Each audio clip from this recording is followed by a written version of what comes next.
Welcome to argumentative Indian में आपका स्वागत है। आपको जो ईरान के खिलाफ प्रोपेगेंडा दिन रात पिलाया जा रहा है ना, वो आपकी समझ में शायद नहीं आ रहा है।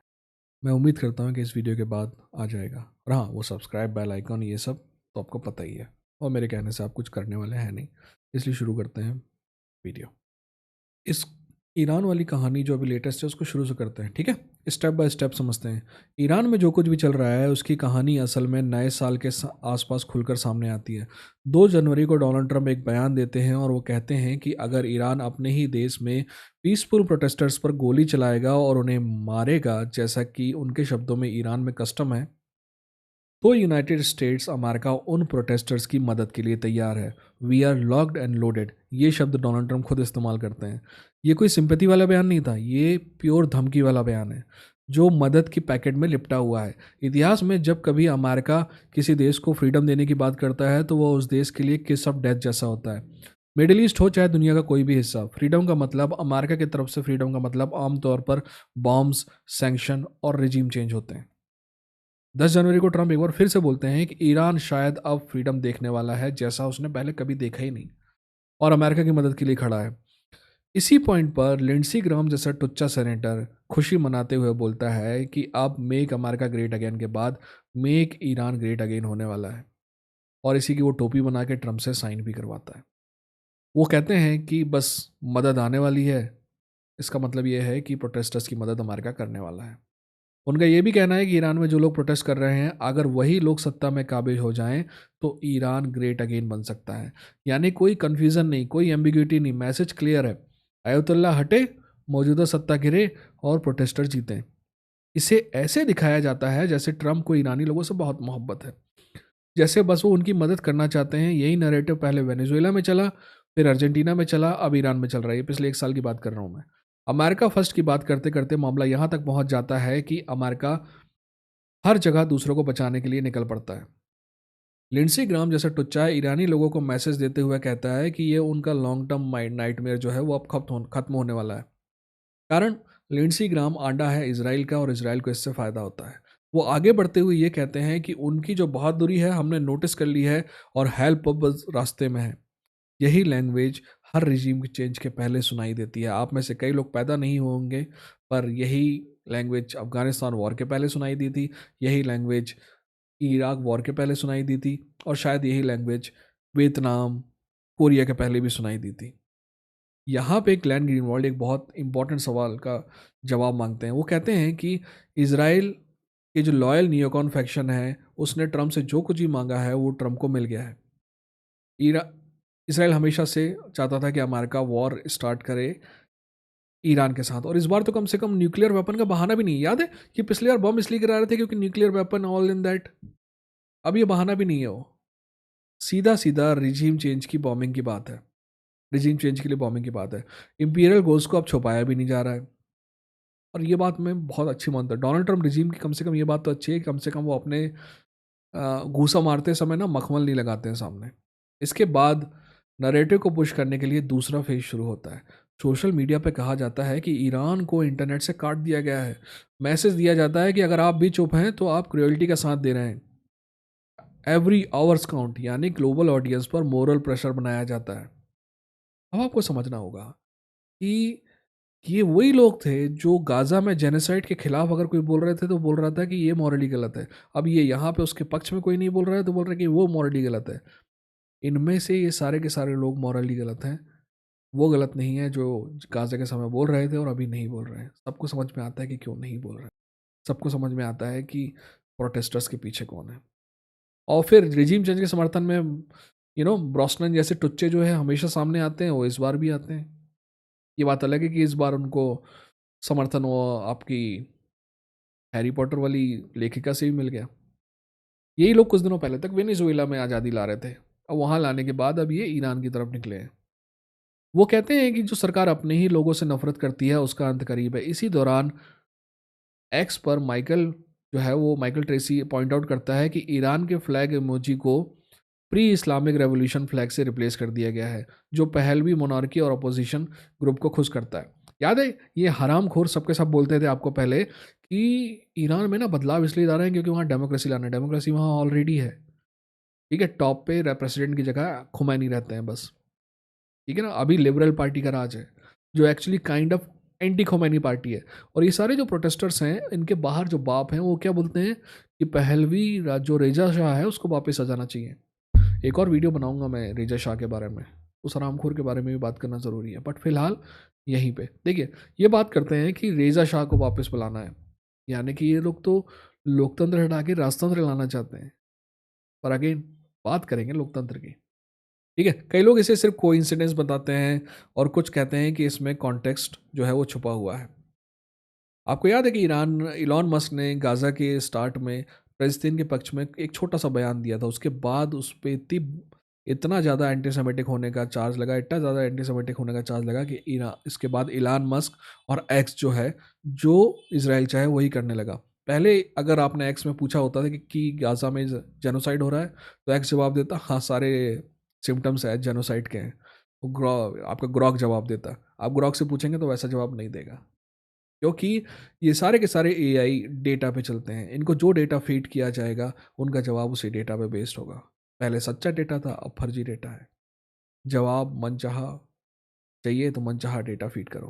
तो इलान मस्क इस ईरानियन रेवोल्यूशन के दौरान जो कुछ भी इसराइल अमेरिका का मैसेज है उसको फुल ब्लास्ट पे चला रहे हैं और ईरान का जो जवाब है उसको डिग्रेड किया जा रहा है।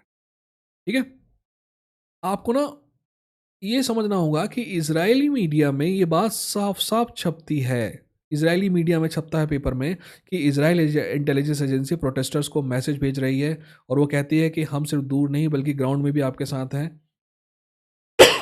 इजरायली मीडिया ये भी बताता है कि प्रोटेस्टर्स को हथियार भी हम ही ने पहुंचाए हैं। एक इंटेलिजेंस एजेंसी ये खुलेआम कहना कि वो दूसरे लोगों के प्रोटेस्ट में मौजूद है, इससे ज़्यादा ब्लेटेंट और क्या हो सकता है।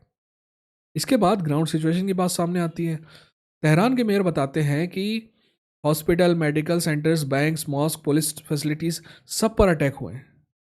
फायर ट्रक्स जलाए गए हैं, फायर फाइटर्स पर हमला किया गया है। फिर भी इन सबको पीसफुल प्रोटेस्ट माना जा रहा है।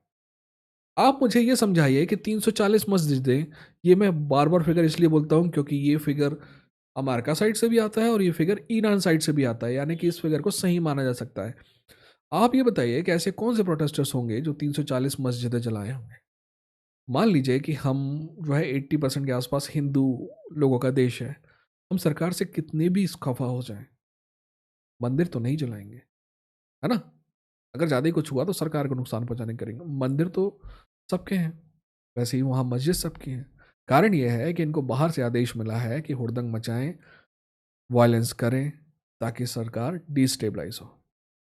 और क्योंकि ये थियोक्रेटिक सरकार है तो इस सरकार को सबसे ज़्यादा दर्द कहाँ पहुंचाया जा सकता है, मस्जिदों में। ठीक है, यही सवाल उठता है कि कोई मुस्लिम मॉस्क क्यों जलाएगा। इस पॉइंट पर यह आर्गुमेंट सामने आता है कि भैया ये लोकल प्रोटेस्ट नहीं है, इसमें ऐसे लोग भी शामिल हैं जो ईरानियन, जो खुद को ईरानियन दिखाकर केओस क्रिएट कर रहे हैं ताकि यूएस और इसराइल को बॉम्बिंग का बहाना मिल सके। अल जजीरा की एक रिपोर्ट बताती है कि 100 से ज़्यादा पुलिस ऑफिसर मारे गए हैं सिर्फ तेहरान शहर के अंदर। कौन ने मारा होगा इनको। और फिर ये भी सामने आता है कि अरेस्टेड राइटर्स के पास, जो भी राइटर्स अरेस्ट किए गए हैं उनके पास फ़ोन्स मिले हैं, वीडियोस मिले हैं, और वीडियोस बाद में ईरान की सरकार ने पब्लिक भी किए हैं जिनमें बताया जा रहा है कि पकड़े जाने पे क्या करना है, कैसे क्या कहना है, पैसे कहाँ से मिलेंगे, हथियार कहाँ से मिलेंगे। और बाद में सिर्फ ये कहना है कि भैया मैं तो सिर्फ हाई प्राइसेस के खिलाफ प्रोटेस्ट कर रहा था, किसी भी फॉरेन लिंक से इनकार करना है। ये लैंग्वेज यूएस राइट विंग के प्रोटेस्ट में इस्तेमाल हुई, लैंग्वेज से मैच करती है। अगर आप वेस्टर्न मीडिया को देखें तो वहाँ आपको बस यही दिखेगा कि गवर्नमेंट ने कितने प्रोटेस्टर्स मारे। ये नंबर बार बार बार बार रिपीट होगा, और क्योंकि आपका इंडियन मीडिया कॉपी करता है उसको तो वो नंबर यहाँ पे भी रिपीट होगा। और ये सारे नंबर जो हैं हमेशा यूएस फंडेड एनजीओ से आते हैं जिन्हें सीआईए कटआउट्स कहा जाता है। जो चीज़ ऑलमोस्ट गायब रहती है वो है प्रोटेस्टर्स की वायलेंस।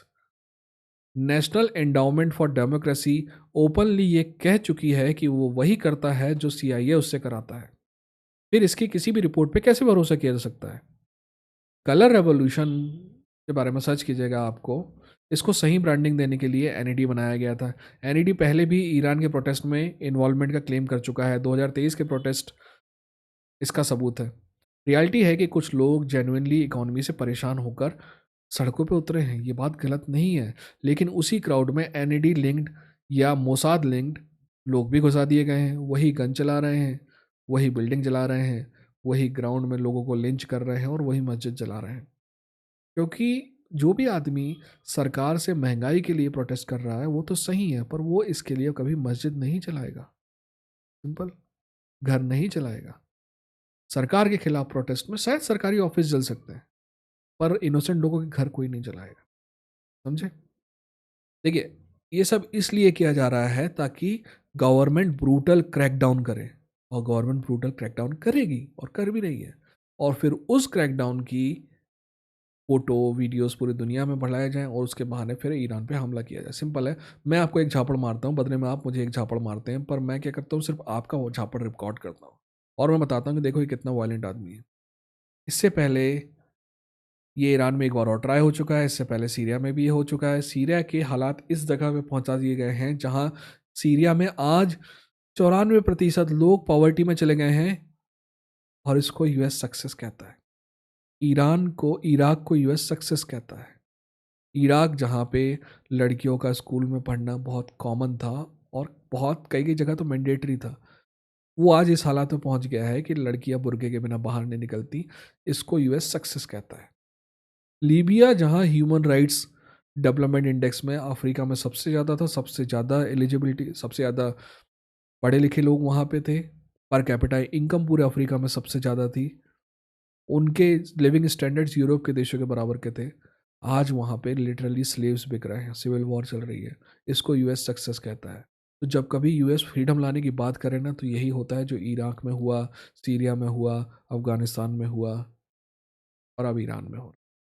ठीक है, बात बहुत सिंपल सी है। मिडिल ईस्ट में अब कोई भी स्ट्रॉन्ग इंडिपेंडेंट स्टेट नहीं गए बची है। इराक गया, सीरिया गया, लीबिया गया, कौन बचा है? ईरान। ईरान को भी जाना पड़े। ईरान की इकोनॉमी खराब है, और सवाल उठता है कि आखिर क्यों है खराब इकोनॉमी? दसियों साल से यूएस के सैंक्शन, इकोनॉमिक वॉर, मेडिसिन की कमी, इन्फ्लेशन, रोजमर्रा की जिंदगी में मुश्किल, इसमें सबसे ज़्यादा असर बच्चों को और बूढ़े लोगों को पड़ता है। इसके जिम्मेदार कौन है? वही लोग जिन्होंने सैंक्शन लगाए हैं। यही हरकत वेनेजुएला में भी की गई। पहली बात, आप उस देश के हालात ख़राब कर दो और बाद में बोलो कि इस देश के हालात ख़राब है इसलिए हमको ना यहाँ फ्रीडम लाना पड़ेगा। वेनेजुएला में भी सैंक्शन लगाया गया, इकोनॉमी तोड़ी गई, और फिर ऑपोजिशन को पीपल्स विल बताया गया। असल में गोल यही होता है।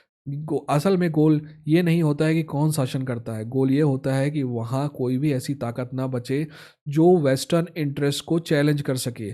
ईरान हो, सीरिया हो, वेनेजुएला हो, घंटा फर्क नहीं पड़ता। ये सिस्टम इमोशन से नहीं चलता, ये सिस्टम सिर्फ और सिर्फ पावर से चलता है। ट्रम्प जैसे लोग तभी रुकते हैं जब उनके सामने इक्वल पावर खड़ी हो जाए। चाइना के साथ ट्रेड वॉर में यही हुआ। स्ट्रेटेजिक डॉक्यूमेंट साफ साफ बताते हैं कि चाइना के साथ ट्रेड वॉर जो हुई थी, जिसमें ट्रंप ने पहले टैरिफ बढ़ाए और बाद में टैरिफ इंडिया से भी कम कर दिए, क्योंकि फटी। जब उसने रेयर अर्थ मिनरल बंद किया, जब सिल्वर बंद किया देना अमेरिका को, तो अमेरिका की फटी और अमेरिका ने कॉम्प्रोमाइज़ कर लिया। उसके बाद जो नया स्ट्रेटेजिक डॉक्यूमेंट है वो साफ साफ कहता है कि हम चाइना से लड़ेंगे, बट फिलहाल टेंशन नहीं लेते हैं चाइना की। पहले लैटिन अमेरिका को पेलेज करते हैं, मिडिल ईस्ट में अपना स्ट्रक्चर करते हैं, और फिर जाके थोड़ा जब स्ट्रांग होंगे तब चाइना से वॉर करेंगे। खैर, चाइना के बारे में भी बात करेंगे, बट उम्मीद है कि ईरान के बारे में आज आपको पहले से ज़्यादा नॉलेज है। अगर है तो लाइक कीजिएगा, कमेंट कीजिएगा। अपना ख्याल रखिए, अपनों का ख्याल रखिए। ये था आर्गुमेंटेटिव इंडियन। ध्यान रखिए, नॉलेज इकलौती ऐसी चीज़ है जो आपसे कोई चुरा नहीं सकता।